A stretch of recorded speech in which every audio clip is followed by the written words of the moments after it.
Welcome to Spot Agency Channel. China is about to send the first female astronaut to work on its new space station.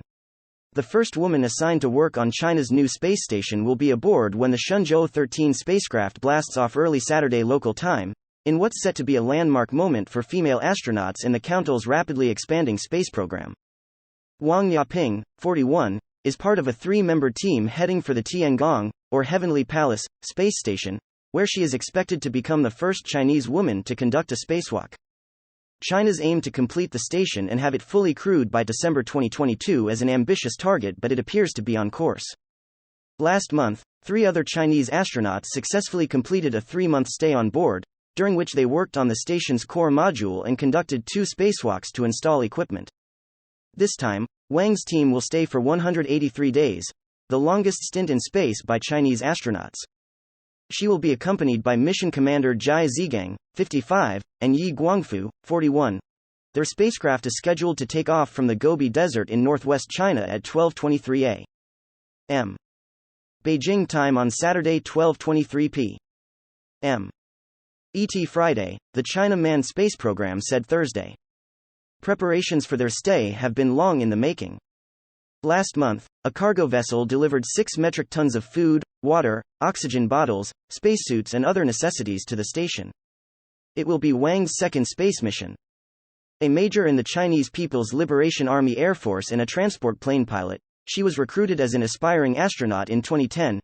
In 2013, she spent 15 days in orbit with the Shenzhou 10 mission. From a trial space station module, she gave a science lecture to 60 million students across China, showing them surface tension of liquids in space, conducting kung fu moves and answering questions. In an interview with CNN in 2015, Wang recounted the first moment she looked down on Earth from space.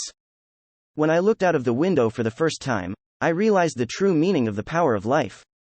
That kind of beauty was just beyond comprehension," she said. According to Wang, a manned space program without female astronauts would be incomplete. "It is like a woman's role in the family. Women have responsibilities.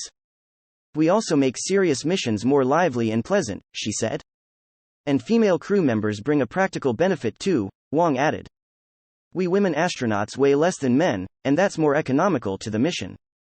Quote, Wang is China's second woman in space, after fellow astronaut Liu Yang. In 2012, Liu made history by joining a 3-person crew on the Shenzhou 9 spacecraft, a milestone celebrated by women across China. Liu's space mission came 49 years to the day after the Soviet Union put Valentina Tereshkova into space, making her the world's first female astronaut in outer space. Female astronauts have come a long way since Tereshkova made that first trip. According to NASA, as of March this year, 65 women have flown in space, including cosmonauts, astronauts, payload specialists and space station participants. In 1983, astronaut and physicist Sally Ride became the first American woman in space, but back then, the male-dominated space industry appeared to be pretty clueless about women's needs. As Ride prepared for her trip on the Space Shuttle STS-7, NASA engineers famously asked her how many tampons she might need for a week in orbit. "Is 100 the right number?" Ride recalled them asking, according to the transcript of a 2012 NASA oral history project. In a terse reply, she suggested they have that estimate. Varsha Jain, gynecologist and researcher at King's College London, previously told CNN that while most systems in the human body are heavily affected during spaceflight, the female menstrual cycle doesn't seem to change at all. Her research found that most female astronauts opt to use contraceptives and put their periods on hold, both in preparation for and during spaceflight. For missions that last a few weeks, astronauts are able to use oral contraceptives to time their cycles accordingly.